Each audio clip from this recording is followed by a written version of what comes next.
Hello दोस्तों। तो हमने एक 11 सितंबर को एक टेस्ट लिया था, है ना। तो उसके लिए आज हम क्या करने वाले हैं, उसका मैं आज बैकअप देने वाला हूँ। बैकअप का मतलब मैं सॉल्यूशन बताने वाला हूँ जो भी उसमें टेस्ट में हुआ था। ठीक है।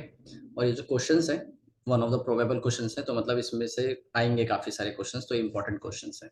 ठीक है। तो मैं आज बेसिकली इन सब क्वेश्चंस का मैं एक हिंट देने वाला हूँ, या फिर इन सब क्वेश्चंस को सॉल्व करने का एक सॉल्यूशन देने वाला हूँ। तो ये थोड़ा जल्दी करेगी जिससे कि तुम लोग खुद फ्रेम कर पाओ और मैं पूरा ओवरव्यू दे दूँ। दूसरी इंपॉर्टेंट बात, इस क्वेश्चन पेपर को बनाते समय मैंने इस बात का ध्यान रखा था कि मैं अलग अलग स्कूल्स में जो अलग अलग क्वेश्चन आ रहे हैं या फिर अलग अलग टॉपिक्स चैप्टर्स आ रहे हैं, तो उस सब में मैं ऑप्शंस दे सकूँ। जैसे कि फॉर एग्जांपल किसी स्कूल में चैप्टर नंबर 10 और 11 आ रहा है, और किसी किसी के अंदर चैप्टर नंबर 12 और 13 आ रहा है। तो जहाँ पे भी ऐसा होगा तो उन क्वेश्चंस के अंदर चॉइस होगी। ठीक है। किसी किसी स्कूल में थर्ड चैप्टर में भी दिक्कत हो रही थी, तो वहाँ पे भी चॉइस है। ठीक है। 15 चैप्टर में फूड चेन तक का डाला हुआ है। ठीक है। तो ये कुछ मतलब आइडियाज हैं या फिर चीजें हैं जो मैं बताना चाहता था। आप चलो शुरू करते हैं। देखो यार, पहला क्वेश्चन, आइडेंटिफाई द सबसे अच्छा। एक चीज और करेंगे, जब जैसे कोई मैं टॉपिक बोल रहा हूँ कि ये टॉपिक ये है, तो उसकी मैं जो डिटेल होगी वो मैं ऊपर आई बटन पे लिंक कर दूंगा, जिससे कि तुम डिटेल अगर देखना चाहते हो उस टॉपिक का, तो तुम्हें डिटेल वर्जन वहाँ पे मिल जाएगा डिटेल में। ठीक है। चलो, identify the substance which is reduced and oxidise. Reduce का मतलब क्या होता है, जिसके अंदर से क्या होता है, ऑक्सीजन हटे या फिर हाइड्रोजन जुड़े, तो उसको क्या बोलते हैं हम, रिडक्शन बोलते हैं। ठीक है। और ऑक्सीडेशन उल्टा होता है। यार मेरे पेन हिंडर कर रहा है थोड़ा सा। ठीक है। तो बस समझ जाना। ठीक है। और ऑक्सीडेशन का मतलब क्या होता है, ऑक्सीजन जुड़े या तो हाइड्रोजन हटे। ठीक है। इन दोनों के अंदर से चीजें चलती है। कितना क्लियर है। तो अब सुनो, सिंपल सी बात है, दिमाग लगाना जरा। तो यहाँ पे ऑक्सीजन है इसके साथ और इसके साथ ऑक्सीजन नहीं है, ऑक्सीजन हट गया। ऑक्सीजन हटना इज रिडक्शन। ठीक है। तो इसका रिडक्शन हो रहा है, तो इसका मतलब कॉपर का रिडक्शन हो रहा है। और इसके अंदर ऑक्सीजन आ गया तो ऑक्सीजन जुड़ रहा है। ठीक है। तो ऑक्सीजन जुड़ रहा है तो इसका मतलब हाइड्रोजन का हो गया ऑक्सीडेशन हो गया। तो copper is reduced and hydrogen is oxidised. ठीक है। और तुम्हें ये भी पता है कि ये उल्टा होता है, रिड्यूसिंग एजेंट और ऑक्सीडाइजिंग एजेंट। तो जिसका रिडक्शन हो रहा है वो ऑक्सीडाइजिंग एजेंट होगा, और जिसका ऑक्सीडेशन हो रहा है वो रिड्यूसिंग एजेंट होगा। तो उल्टा होता है, इनवर्स होता है। ठीक है। क्यों? क्योंकि वो उससे ऑक्सीजन दे रहा है, तो ऑक्सीजन दे रहा है तो इस वजह से वो ऑक्सीडाइजिंग एजेंट हुआ और खुद रिड्यूस हो गया, तो खुद का रिडक्शन दूसरे के लिए ऑक्सीडाइजिंग एजेंट। ठीक है। आगे, इस केमिकल इक्वेशन को हमको रिप्रेजेंट करना है। ठीक है। तो केमिकल इक्वेशन को रिप्रेजेंट करके देखते हैं। तो chemical represent this balance chemical equation, barium chloride. तो बैरियम क्लोराइड का मतलब क्या होता है, BaCl2। तो BaCl2 इससे रिएक्ट कर रहा है जिंक सल्फेट से, दैट इज ZnSO4। ये बनाता है barium chloride, sorry zinc chloride. तो ZnCl2 plus barium sulphate, that is BaSO4। तो इसमें तो सिर्फ इतना ही पूछा, लेकिन अगर इसमें ये पूछ लेता कि भाई ये कौन सी टाइप ऑफ रिएक्शन है, तो साफ पता लग रहा है डबल डिस्प्लेसमेंट रिएक्शन है। 4 तरीके की रिएक्शन होती है, उसमें से डबल डिस्प्लेसमेंट रिएक्शन है। ठीक है। और ये बैलेंस सबसे अच्छी बात है। Define pH. पीएच क्या है, पीएच का मतलब power of hydrogen. It is a measurement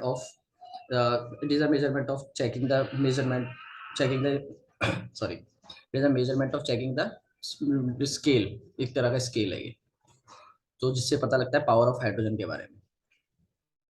ठीक है। पावर ऑफ हाइड्रोजन तो एक स्केल है जो ये बताता है कि कोई भी सॉल्यूशन कितना ज्यादा एसिडिक है, कितना ज्यादा बेसिक है। ठीक है। तो pH is a scale which measures the acidity and basicity of a solution. ये सही था, फंबल। ठीक है। तो सुनो, ये 0 की तरफ से होता है और 14 तक होता है। ठीक है। 0 to 14 होता है, बीच में न्यूट्रल पॉइंट 7 होता है, जैसे न्यूट्रल, ना ये एसिडिक होगा ना ये बेसिक होगा। जितना अंदर जाएंगे उतना एसिडिक मतलब H+ आयन इंक्रीज होगा, और जितना इधर की तरफ जाएंगे उतना OH- आयन मतलब बेसिसिटी इंक्रीज होगी। ठीक है। आगे है how acids and bases reaction works with metal and non metal oxides.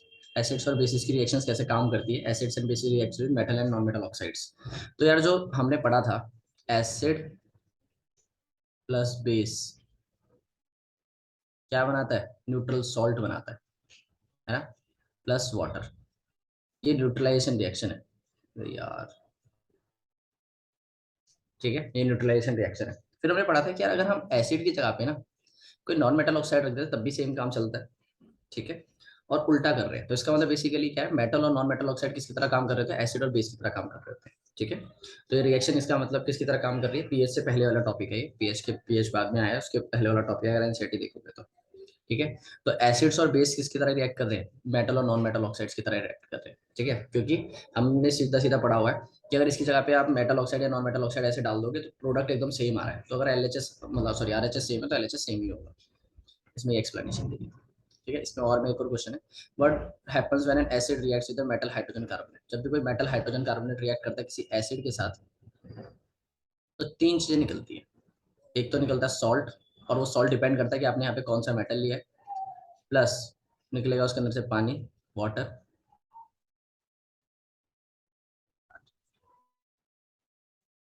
मैं नीचे लिख देता हूँ, तो चल नहीं रहा है मेरा मार्कर। ठीक है, चल रहा है। ठीक है, वाटर मिलता है प्लस CO2 मिलता है, मैं नीचे लिख देता हूँ, यहाँ पे लिख देते हैं, वाटर मिलता है प्लस CO2 मिलता है। ठीक है, और बाद में क्वेश्चन है कि write the chemical equation take which takes place, ये लिख दिया मैंने, मेटल कार्बोनेट।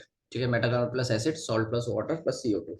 अगर ये यहाँ पे पूछ लेता है कि कार्बन डाइऑक्साइड की कंफर्मेशन कैसे, तो लाइम वाटर को मिल्क ही कर देता है, इसी कंफर्मेशन भी लिख सकते थे। ठीक है, मेरे पेन में दिक्कत हो रही है यार, सॉरी। ठीक है, आगे बढ़े। उसके बाद form an ionic compound, electron dot structure बनाना, हमें कोई से भी दो बनाने। इलेक्ट्रोनॉटिक स्ट्रक्चर का मतलब क्या होता है, हम इलेक्ट्रॉन्स को डॉट की फॉर्म में दिखा रहे हैं। ठीक है, तो सोडियम Na, इसका एटॉमिक नंबर, जब भी किसी का आयनिक बॉन्ड बनाना है तो उसका क्या बना देंगे हम, एक क्या नाम है, सबसे पहले इलेक्ट्रॉनिक कॉन्फ़िगरेशन लिखेंगे, तो इसका एटॉमिक नंबर 11 है। 11 एटॉमिक नंबर है, तो इसके इलेक्ट्रॉनिक कॉन्फ़िगरेशन में कितनी होगी, 2, 8 और 1। ठीक है, दूसरा किससे बनाना है, इसको ऑक्सीजन से बनाना है, ऑक्सीजन का एटॉमिक नंबर है 8, और एक से बॉन्ड बनाएगा 2 और 6 से। ठीक है, अब बात ये है कि ऑक्सीजन को दो इलेक्ट्रॉन्स चाहिए, लेकिन इसके पास तो एक ही है ना। तो क्या बोलेगा ऑक्सीजन, ऑक्सीजन बोलेगा सोडियम से कि भाई मुझे अपना एक इलेक्ट्रॉन दे दे। देखो हम यहाँ पे उतने इलेक्ट्रॉन दिखाते हैं जितने आउटरमोस्ट शेल में होते हैं, तो 6 है इसके पास, तो हम यहाँ पे 6 ही दिखाएंगे। तो मैं ऑक्सीजन के इलेक्ट्रॉन्स को डॉट से दिखा रहा हूँ और सोडियम को क्रॉस से दिखा रहा हूँ। ठीक है, तो ऑक्सीजन बोलता है सोडियम से कि भाई मुझे एक इलेक्ट्रॉन, मेरे को दो इलेक्ट्रॉन चाहिए। तो सोडियम कहता है भाई मेरे पास तो एक ही इलेक्ट्रॉन है। ठीक है, अच्छा ये पूरा कॉन्सेप्ट समझना है तो वही तुम क्लिक करके देख लोगे डिटेल में। ठीक है, तो सभी तभी सोडियम को याद आता है कि अरे मेरा एक चाचा का बेटा भी तो है और उसके पास भी सेम इलेक्ट्रॉन है। तो इससे फायदा क्या होगा, फायदा ये होगा ऑक्सीजन एक इससे लेगा और एक इस पड़ोसी से ले लेगा, जिससे पूरा इलेक्ट्रॉन बनकर तैयार हो जाएगा। समझ में आया। ठीक है, अब देखो ऑक्सीजन भी स्टेबल हो गया और उसका एक इलेक्ट्रॉन जो एक्स्ट्रा था वो भी हट गया। इसका मतलब ये कि सोडियम ने असलियत में क्या करा है, दो इलेक्ट्रॉन्स डोनेट, मतलब दो सोडियम इन टोटल, उन दोनों ने दो इलेक्ट्रॉन्स को क्या करा है, डोनेट करा है। ठीक है, प्लस 2 इलेक्ट्रॉन्स। ठीक है, और ये दोनों इलेक्ट्रॉन किसने लिए हैं, ये दोनों इलेक्ट्रॉन एक ऑक्सीजन ने कलेक्ट करे, एक ही ऑक्सीजन है। तो इसके अंदर सोडियम दो थे, लेकिन इलेक्ट्रॉन कितने, दो। सॉरी सोडियम दो थे, ऑक्सीजन कितने, एक, और दोनों ने 2 माइनस। ठीक है, अरे पेन की वजह से ना बार बार दिक्कत हो रही है, आधा दिमाग उधर जा रहा है, कोई बात नहीं। ठीक है, तो यहाँ तक समझ में आ गया मैंने क्या बोला। ठीक है, तो इस तरीके से इसको रिप्रेजेंटेशन भी कर सकते हो तुम लोग। ठीक है, अच्छा इसी तरीके से बाकी भी बनाने, MgCl2, Mg का एटॉमिक नंबर 12। ठीक है, क्लोरीन का 17। अगर 12 का करेंगे तो 2, 8, 2, 2, 8, 2। ठीक है, और क्लोरीन का करेंगे तो 2, 8, 7। अब क्लोरीन को कितने चाहिए, क्लोरीन को एक चाहिए, लेकिन मैग्नीशियम बोल रहा है मैं तो दो दूंगा भाई। इसीलिए क्या हुआ, मैग्नीशियम ने बोला कि अपने भाई को भी बुला लेना। तो क्लोरीन ने क्या बोला कि देखो, क्लोरीन बोलता है कि भाई मुझे तो एक ही चाहिए। ठीक है, तो इसीलिए वो दूसरे क्लोरीन को भी बुला लेता है, जैसे कि मैग्नीशियम एक इस क्लोरीन को दे दे अपना एक इलेक्ट्रॉन, और एक इस क्लोरीन को दे दे, जिससे इसके दोनों स्टेबल हो जाएंगे। जैसे ये अपना स्टेबल हो जाएगा अपने इनके साथ, और ये इसको एक एक्स्ट्रा मिल जाएगा। ठीक है, तो इसीलिए मैग्नीशियम एक की जरूरत पड़ी और क्लोरीन दो। समझ में आया। तो 9th क्लास में हम इसको इस तरीके से भी करते थे, जिसका एटॉमिक नंबर जो होता था, जिसकी वैलेंसी जितनी होती है उसको नीचे लिख देते, मैग्नीशियम की 2 है, क्लोरीन की 1 है। ठीक है, इसको क्रॉस मल्टीप्लाई कर दो, यही तो करते थे, Mg1 और Cl2, यही तो करते थे। बस 9th क्लास में ऐसे करते थे, 10th क्लास में हमने थोड़ा लॉजिकली समझ रहे हैं उसको। ठीक है, सेम KCl के साथ है, K का मतलब 19। ठीक है, के का मतलब पोटेशियम का होता है 19, 19 का कितना हो जाएगा 2 8 8 1। तो अरे यार चल जाओ, 2 8 8 1। समझ में आया मैंने क्या बोला? जबकि क्लोरीन का साथ कितना है 17। ठीक है, तो 17 का मतलब कितना हो गया 2 8 7। ठीक है, 2 8 7। ठीक है, अब दिमाग लगाना, तो यहाँ पे क्लोरीन को एक चाहिए और पोटाशियम के पास एक ही है, तो दोनों स्टेबल हो जाते हैं, इसलिए एक एक आए दोनों, इसलिए KCl। ठीक है।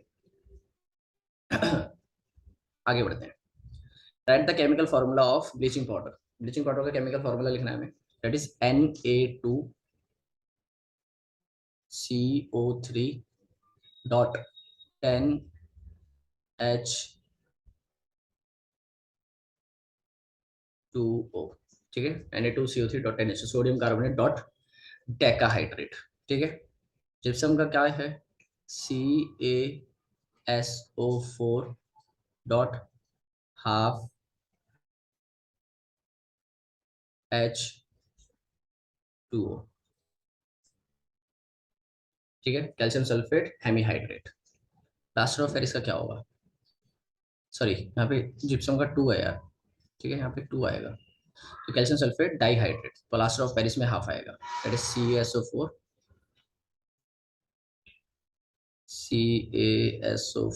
Dot half H2O hemihydrate.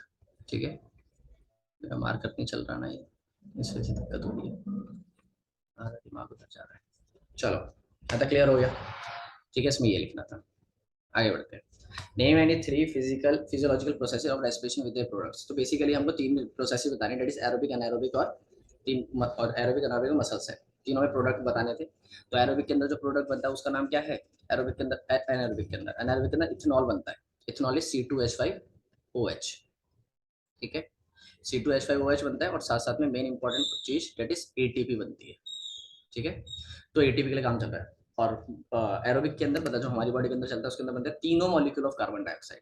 तो ग्लूकोज से पायरुविक एसिड बना, पायरुविक एसिड से तीनों कार्बन डाइऑक्साइड और प्लस ATP, इस प्रोसेस में सबसे ज्यादा ATP बनती है। और अगर मसल सेल में चल रहा है तो वहाँ पे लैक्टिक एसिड बन जाता है और थोड़ी बहुत ATP बन जाती है। समझना है, वहाँ पे लैक्टिक एसिड बनता है, लेकिन सबसे ज्यादा ATP किसके अंदर बनती है? कौन सा फिजियोलॉजिकल प्रोसेस के अंदर? एरोबिक के अंदर। ठीक है, मतलब हमारी बॉडी के अंदर से चलता है। Explain the mechanism blood filtration bye kidney. ठीक है, डिटेल तुम्हें मिल ही जाएगा, बस नेफ्रॉन का स्ट्रक्चर बनाना था तुम्हें। सबसे पहले ग्लोमेरुलस हेड बना दिया, बोमेस कैप्सूल बना दिया, या फिर हमें बनाना था क्या? हेनलेस लूप और फिर कलेक्टिंग ट्यूब, है ना? अब कलेक्टिंग ट्यूब में कई जगह से गंदगी आ रही होती है। ठीक है, तो हमें वो डिनोट करनी थी, और उसका तुम्हें सिंपल सा मैकेनिज्म बताना था कि सबसे पहले जो ब्लड होता है वो किसके अंदर आता है? नेफ्रॉन्स के अंदर आता है। वो सॉरी, ग्लोमेरुलस हेड में आता है नेफ्रॉन के, वहाँ पे फिल्ट्रेशन होता है, ब्लड सीधा फिल्टर होकर बॉडी के पास पहुंच जाता है। सिर्फ और सिर्फ गंदगी आती है किसके अंदर? हेनलेस लूप के अंदर। लेकिन उस गंदगी के अंदर जो भी काम की चीज होगी, हमारी बॉडी को हमारा नेफ्रॉन के हेनलेस लूप क्या करेगा? उसको एब्जॉर्ब करेगा। एब्जॉर्ब करते करते करते करते वो लास्ट में जाके इस कलेक्टिंग ट्यूब में जाके डाल देगा, जितना भी वेस्ट होता है इस कलेक्टिंग ट्यूब में जाके डाल देगा। ये कलेक्टिंग ट्यूब से यूरेटर के पास आएगा, यूरेटर से यूरिनरी ब्लैडर, वहाँ पे स्टोर रहेगा जब तक एक्सक्रीट आउट नहीं हो जाता। खत्म। सारी चीजें जो एब्जॉर्ब करता है हेनलेस लूप, ये सारी चीजें प्रोसेस करता है ऑस्मोसिस प्रोसेस के थ्रू। या तो समझ में आया? आगे सुनो, आगे बढ़ते हैं। Why chemical transmission is used even though electrical transmission works more faster? Electrical transmission क्यों यूज की जाती है जबकि हमारी बॉडी में, सॉरी, हम केमिकल ट्रांसमिशन क्यों यूज करते हैं जबकि इलेक्ट्रिकल ट्रांसमिशन फास्ट है? तो उसका सिंपल सा रीजन ये है, दो रीजन है। पहला रीजन ये है कि यार इलेक्ट्रिकल ट्रांसमिशन फास्ट तो है, लेकिन दिक्कत ये है कि अगर इलेक्ट्रिकल ट्रांसमिशन आपको करनी है तो आपको हर जगह पर न्यूरॉन का स्ट्रक्चर लगाना पड़ेगा, मतलब न्यूरॉन हर जगह पे प्रेजेंट होना चाहिए, जो कि एक बहुत ज्यादा एनर्जेटिक प्रोसेस है, बहुत ज्यादा एनर्जी कंज्यूम होगी उसके अंदर। इस वजह से हम केमिकल का भी यूज करते हैं क्योंकि वो सस्ते में काम कर देता है। ठीक है, दूसरा रीजन ये है कि अगर आप इलेक्ट्रिकल तरीके का हर जगह यूज करते हो तो इलेक्ट्रिकल में दिक्कत ये है कि अगर आपने यहाँ पे पेन चुबाई तो यहाँ का जो न्यूरॉन होगा वो एक्साइट हो जाएगा, और एक्साइट होने के बाद जब वो रेस्ट में आएगा तब तक वो कोई इन्फॉर्मेशन नहीं पकड़ेगा, और तब तक अगर दूसरी इन्फॉर्मेशन आ गई तो दिक्कत हो जाएगी, है ना? तो इस वजह से जब तक वो इलेक्ट्रिक वाला एक्साइट होता है तब तक केमिकल वाला इन्फॉर्मेशन संभाल लेता है, कुछ ऐसा रीजन। ठीक है, तो ये दो रीजन थे। आगे बढ़ते हैं। Why is the process of diffusion insufficient to meet the oxygen requirement of human beings? Name the organ and pigment involved. कह रहा है डिफ्यूजन प्रोसेस हमारी ऑक्सीजन रिक्वायरमेंट के लिए पूरा क्यों नहीं है? क्योंकि oxygen is a diffusion is a slow process. एक सेल से दूसरा सेल, दूसरे से तीसरा, तीसरे चौथा, ऐसे बहुत टाइम लग जाएगा। इस चीज़ से बचने के लिए हम क्या यूज़ करते हैं, स्पेशल मैकेनिज्म यूज़ करते हैं। ऑर्गन हमारे पास ऑक्सीजन ट्रांसपोर्ट करने के लिए लंग्स है, और पिगमेंट हमारा हीमोग्लोबिन है। ठीक है यहाँ तक। अब करते हैं न्यूमेरिकल, चलो ठीक है सुनना। वो क्या कह रहा है concave mirror produce a 3 times magnified image. तो इसका मतलब मैग्नीफिकेशन कितनी हो गई, 3। ठीक है, मैग्नीफिकेशन 3 हो गई, जो कि एक रियल इमेज बनाता है of an object place at 10 centimetre in front of it. तो यू कितना हो गया, 10 सेंटीमीटर। ठीक है, और साइन कन्वेंशन से याद होगा यू हमेशा माइनस में होता है, ये बात याद इंपॉर्टेंट याद रखनी है। Where is the image located, तो वी पूछ रहा है। समझ आया मैंने क्या बोला।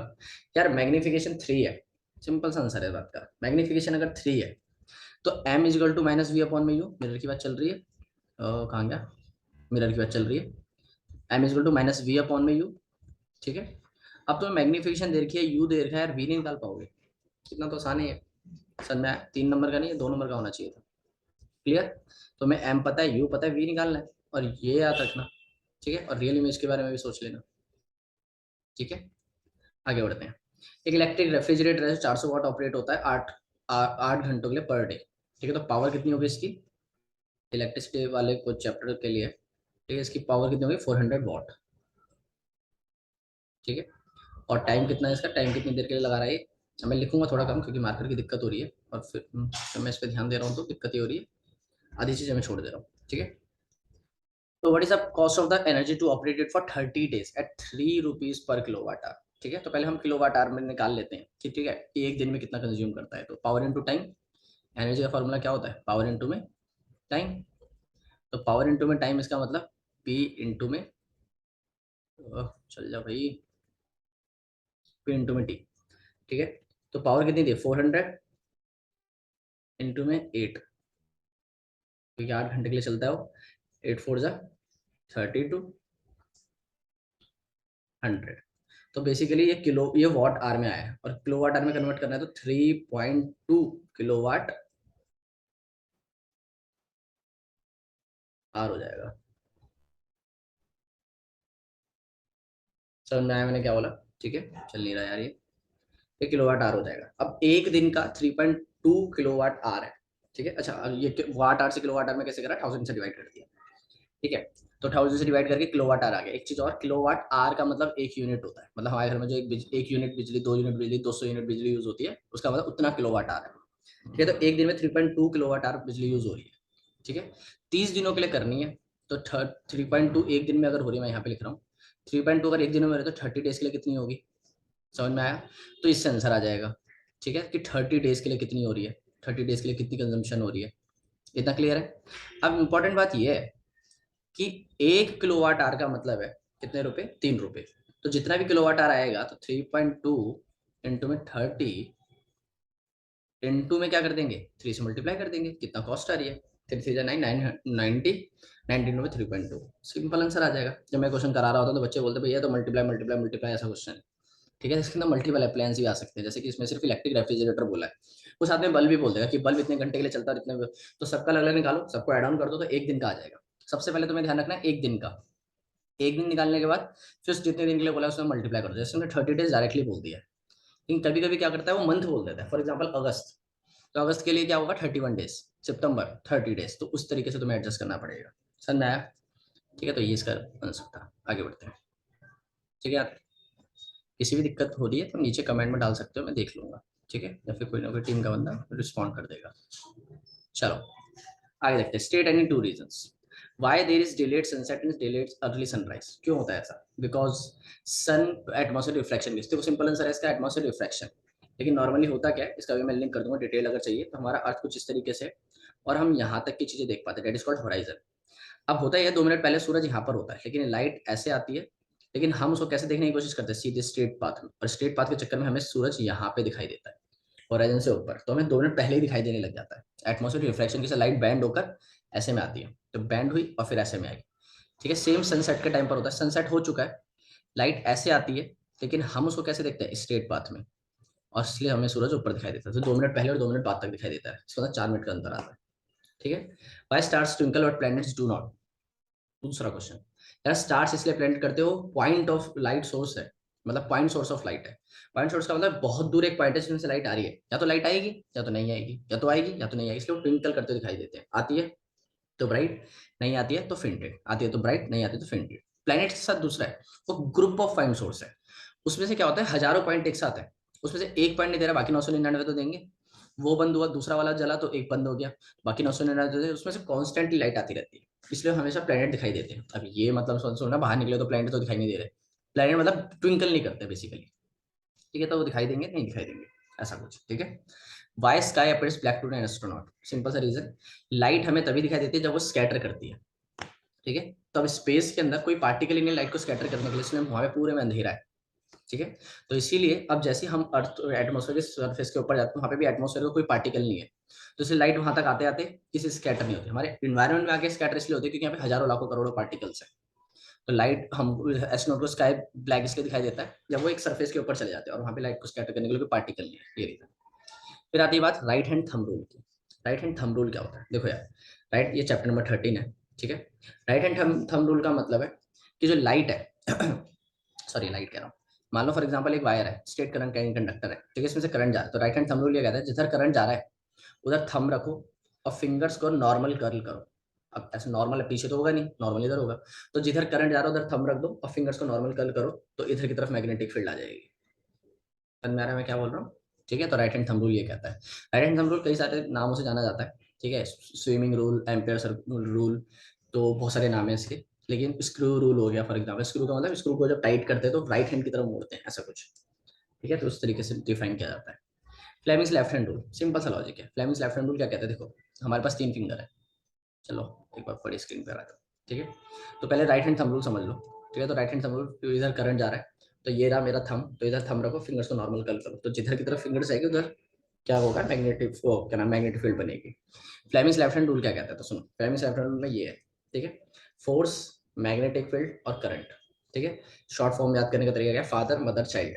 ठीक है, तो एफ से फोर्स, एम से magnetic field, C for child. तो तुम्हें इसमें क्या पता होता है, 2 चीजें पता होती है, ये दोनों। ठीक है, तो फोर फिंगर और मिडिल फिंगर के बारे में पता है, तो मैग्नेटिक फील्ड पता है मुझे, करंट की डायरेक्शन पता है, तो फोर्स की डायरेक्शन पता लग जाएगी। जिधर मैग्नेटिक फील्ड उधर ये रख दो, जिधर करंट है उधर ये रख दो, अपने आप ही फोर्स की डायरेक्शन पता लग जाएगी। समझ में आया मैंने क्या, तो राइट हैंड। और याद रखना, मैग्नेटिक फील्ड और करंट जब 90 डिग्री होते हैं तो फोर्स मैक्सिमम होती है, इसलिए देखो 90 डिग्री बन रहे हैं। समझ में आ रहा है, 90 डिग्री बन रही है, इसीलिए ऐसा है क्लियर। वापिस आता हूँ। इलेक्ट्रोमैग्नेट, इलेक्ट्रोमैग्नेट का मतलब होता है कि अगर हम इलेक्ट्रिसिटी को बना रहे हैं, मैग्नेटिज्म की मतलब इलेक्ट्रिसिटी की वजह से मैग्नेटिज्म बना रहे हैं, जैसे कि सॉलिनॉइड, तो हम कई ज्यादा बहुत सारे इलेक्ट्रिसिटी पास करते हैं जिससे वो मैग्नेट की तरह काम करने लग जाता है। ठीक है, जैसे तो उसकी एप्लीकेशन बहुत सारी है, जैसे बड़ी बड़ी कंपनीज में बड़े बड़े कंटेनर उठाने हैं। ठीक है, दो दो ट्रेन की पटरियों को जोड़ना है, आजकल तो नई टेक्निक्स है, लेकिन उनको जोड़ना है, तो हम इलेक्ट्रिसिटी का यूज करते हैं जिससे मैग्नेटिज्म पैदा हो और मैग्नेटिज्म वो एक दूसरे से अट्रैक्ट करते हैं। ठीक है, live and define ecosystem, the area where biotic and abiotic components interact with each other is known as ecosystem। ठीक है, और मैंने तुम्हें बताया हुआ है कि बायोटिक और अबायोटिक में क्या डिफरेंस है। बायोटिक और बायोटिक में डिफरेंस का मतलब, बायोटिक और अबायोटिक में लिविंग और नॉन लिविंग से क्या डिफरेंस है। अगर सेम चीज होती तो नाम सेम ही होते हैं ना, अलग है वो, है ना। आगे डिफाइन करने से कंपोनेंट, तो प्रोड्यूसर, कंज्यूमर और डिकम्पोजर्स। जब भी आएगा टाइप तो तुम बोलोगे नेचुरल, आर्टिफिशियल। जब भी आएगा कंपोनेंट तब तुम बोलोगे प्रोड्यूसर, कंज्यूमर और डिकम्पोजर्स। ज्यादा समझ में आया। जब भी बोलेगा किससे बना होता है तो बायोटिक और बायोटिक को एक्सप्लेन करोगे। ठीक है, तो प्रोड्यूसर जो खाना बनाते हैं और वो इनऑर्गेनिक ऑर्गेनिक में कन्वर्ट करते हैं। कंज्यूमर 3 तरीके के, हेर्बिवोरस, कार्निवोरस, ओमनिवोरस, जो कंज्यूम करते हैं। और लास्ट में क्या बचे, डिकम्पोजर्स, जो ऑर्गेनिक को इनऑर्गेनिक में वापस मिला के प्लांट को दे देते हैं। ठीक है, define any 3 oxidation, the addition of oxygen is known as oxidation, reduction, the removal of oxygen is known as reduction, corrosion, the oxidation of an element is known as corrosion, density, the oxidation of an food product is known as density। खत्म बात।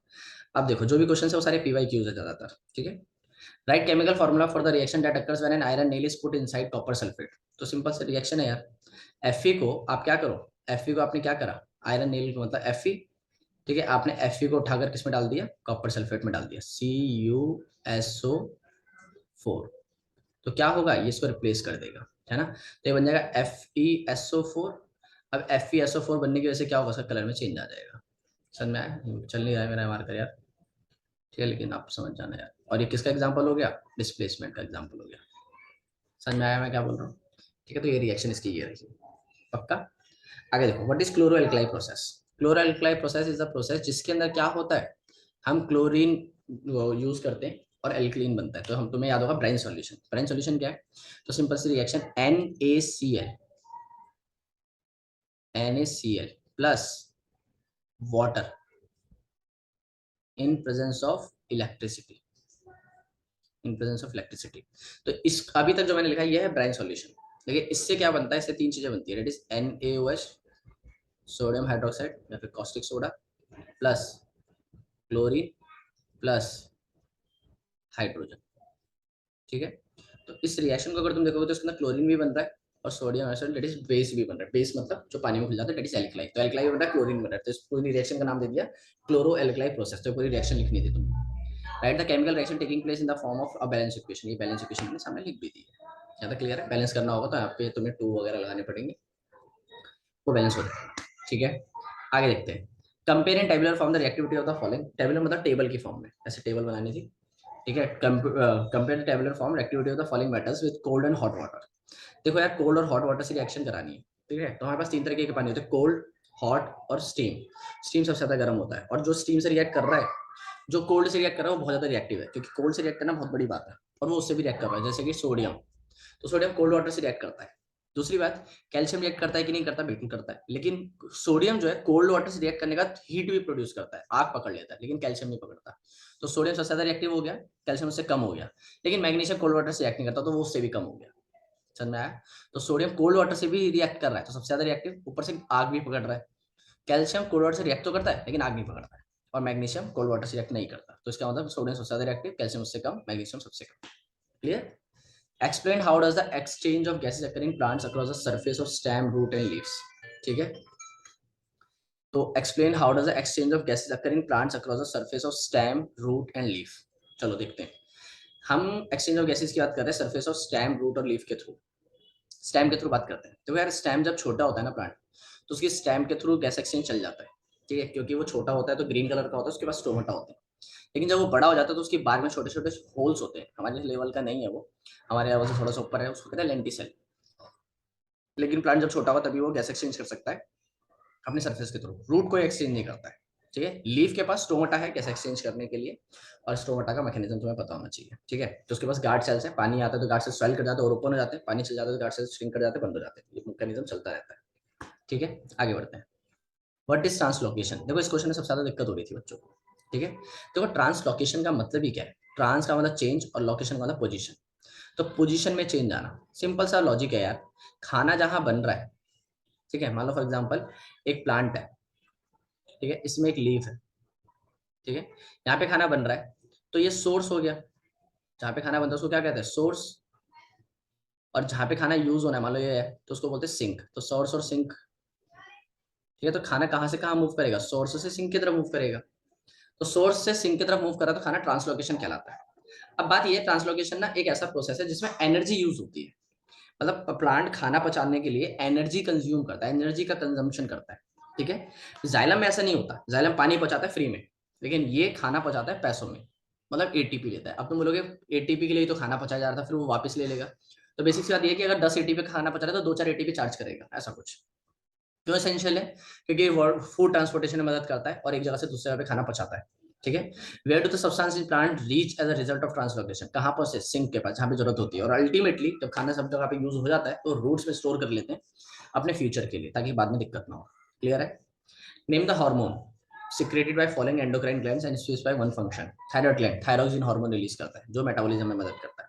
Pituitary growth hormone release करता है जो हमारी height वगैरह के साथ काम करता है। पेनक्रियास इंसुलिन रिलीज करता है जो ब्लड शुगर लेवल को कंट्रोल करता है। समझ में आया। आगे देखो,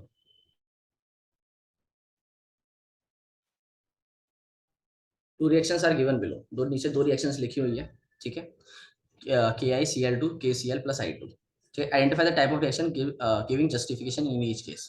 कौन सी तरीके की रिएक्शन है ये? तो यार ये डिस्प्लेसमेंट रिएक्शन है पहले, क्योंकि देखो I था पहले, फिर Cl आ गया, तो डिस्प्लेसमेंट रिएक्शन है। ठीक है, तो रीजन तुम्हें समझ में आ ही गया होगा। और दूसरी वाली रिएक्शन है K plus Cl2 that is KCl। ये कौन सी रिएक्शन हो जाएगी, ये रिएक्शन हो जाएगी कॉम्बिनेशन रिएक्शन, क्योंकि 2 रिएक्टेंट थे और एक प्रोडक्ट बन रहा है, that is called combination reaction.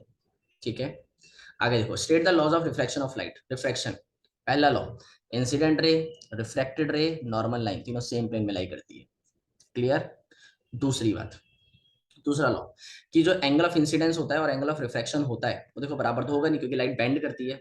ठीक है, नॉर्मल के पास करे, नॉर्मल के दूर करे। इसका सेकंड लॉ ये कहता है साइन आई बराबर अपॉन में साइन आर का जो रेशियो होगा वो हमेशा कांस्टेंट होगा। ठीक है, वो हमेशा क्या होगा, कांस्टेंट होगा, कांस्टेंट। ठीक है, इसको कभी कभी हम रिफ्रैक्टिव इंडेक्स से भी डिनोट करते हैं कि रिफ्रैक्टिव इंडेक्स भी होता है। लेकिन बात ये है, ये वाला लॉ अप्लाई करने के लिए आपको एक बात का ध्यान रखना। अच्छा, इसका नाम दूसरा भी है स्नेल्स लॉ।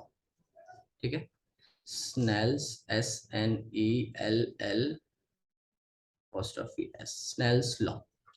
ठीक है। अच्छा, ये बात याद रखना है, ये अलग से लिखना पड़ेगा तुम्हें कि ये लॉ अप्लाई करते समय दो चीजें फिक्स होनी चाहिए, pair of medium and pair of medium fix होना चाहिए। मतलब जो आप पहले पेयर ऑफ मीडियम यूज करते थे, मान लो फॉर एग्जांपल आप ग्लास और वाटर यूज कर रहे थे, तो हर बार यही यूज करोगे तभी फिक्स आंसर आएगा। और दूसरा लाइट कौन सी आप यूज कर रहे हो, अगर आप रेड लाइट यूज कर रहे हो तो सेम, क्योंकि हर लाइट की अपनी अपनी वेवलेंथ और फ्रीक्वेंसी होती है, इसलिए वो चेंज करता है।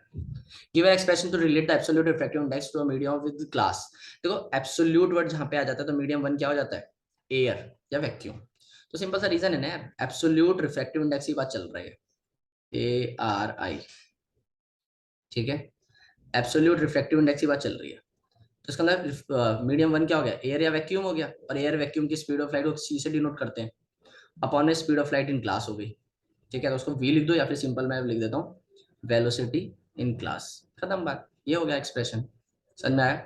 तो एब्सोल्यूट वर्ड तभी आएगा जब पहला मीडियम, दूसरा नहीं, पहला मीडियम एयर या वैक्यूम। ठीक है, एयर में जो स्पीड होती है वो होती है 1.8 इंटू 10⁸ तो ये लगभग बराबर होती है वैक्यूम के। क्लियर। आगे देखो, define Ohm's law.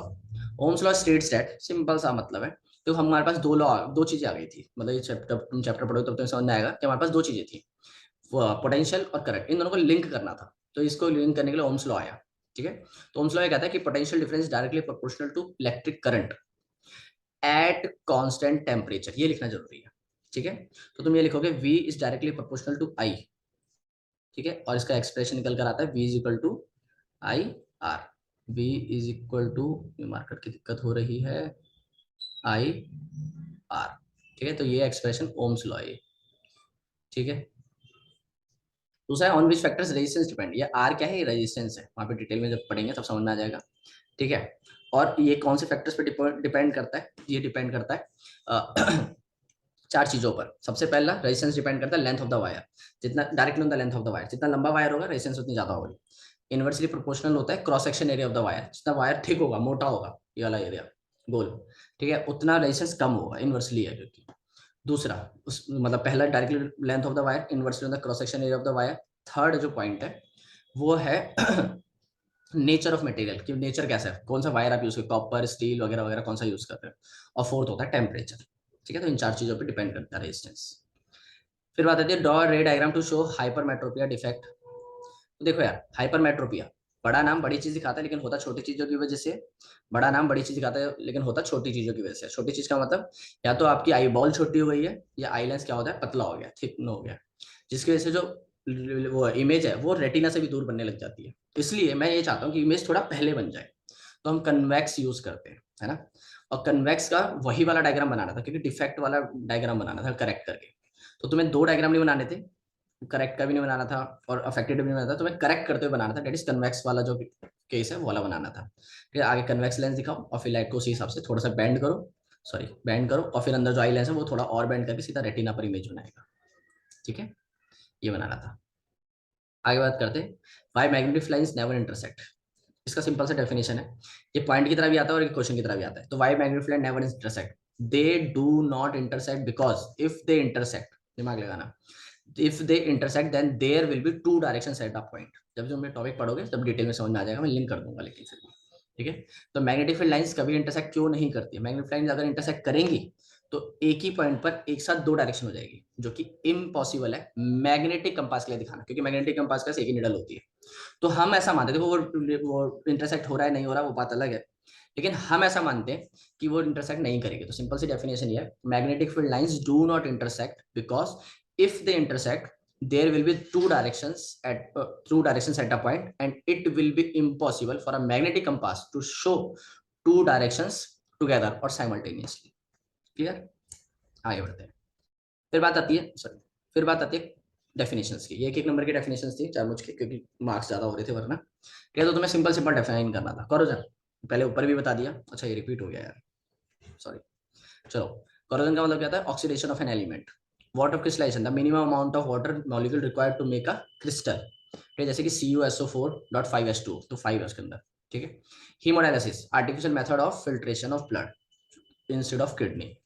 Reflex action, ऐसे एक्शन जो हम अपनी बॉडी, हमारे इनवॉलेंट्री एक्शन होते हैं और कंट्रोल्ड बाय स्पाइनल कॉर्ड।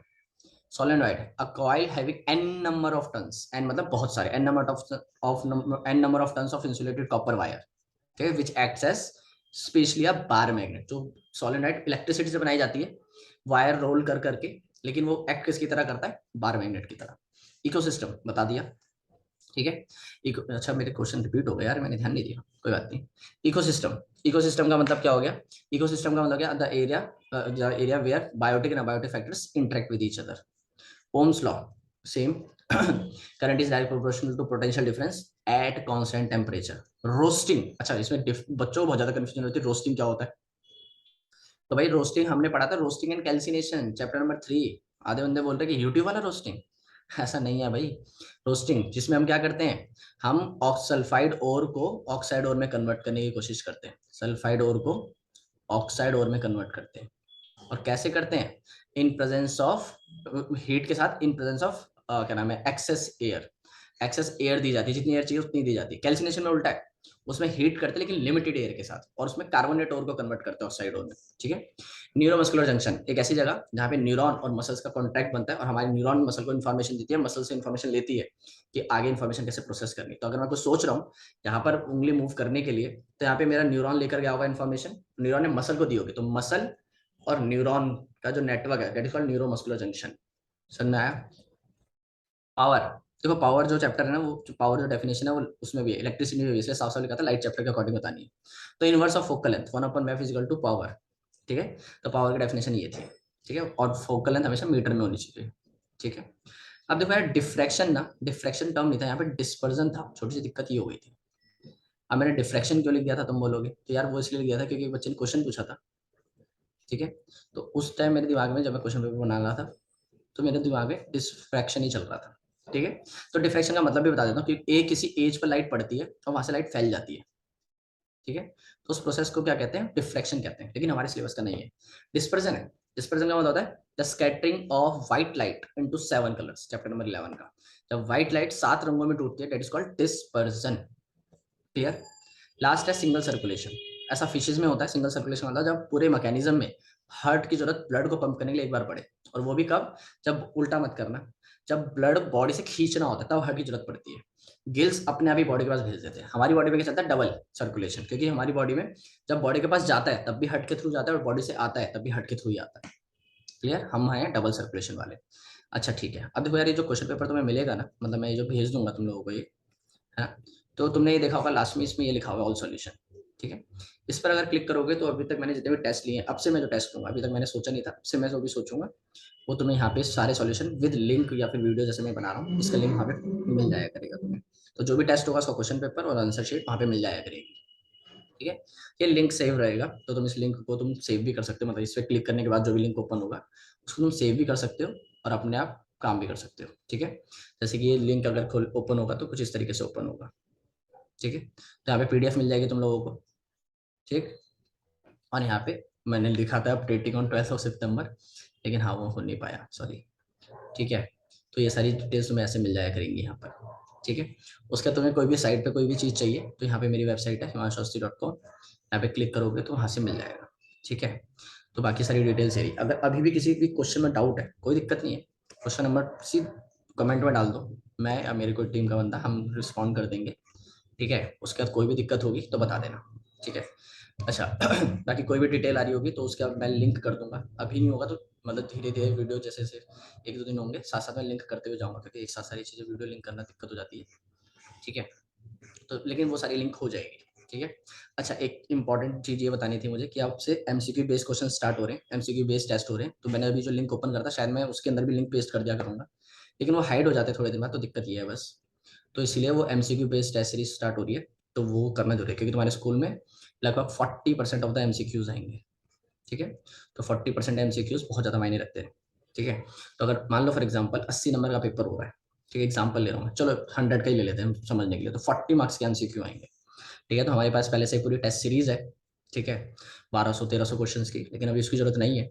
तो मैं रोज के हर चैप्टर में से 15-15 क्वेश्चन हर कुछ इंटरवल पर तुम्हें भेजता रहूंगा लिंक। ठीक है, और उसके टेस्ट होते रहेंगे। ठीक है, चलो यार मिलते हैं। कि अगर किसी को कोई भी दिक्कत होगी तो बता देना। स्टार्टिंग की थोड़ी सी वीडियो पार्ट में थोड़ी सी दिक्कत हो रही थी। ठीक है, और ये मार करके दिक्कत हो रही है, अगली क्लास अगली बार तक कर लेंगे इम्प्रूव।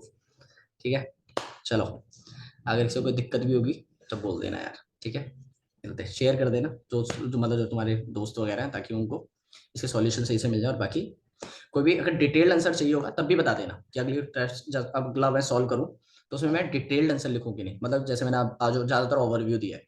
ठीक है, तो ओवरव्यू से चल जाएगा काम, क्योंकि तुम हमसे अच्छा फ्रेम कर सकते हो यार, मुझे ऐसा लगता है ना, क्योंकि तुम्हारी आदत है आंसर फ्रेम करने की, हर कुछ चैप्टर में हर सब्जेक्ट में करते हो, तो इस तरीके से। ठीक है, चलो मिलते हैं। बाय बाय, भगवान तुम्हारा भला करे, लेकिन शुरुआत हमसे करे, है ना। चलो बाय।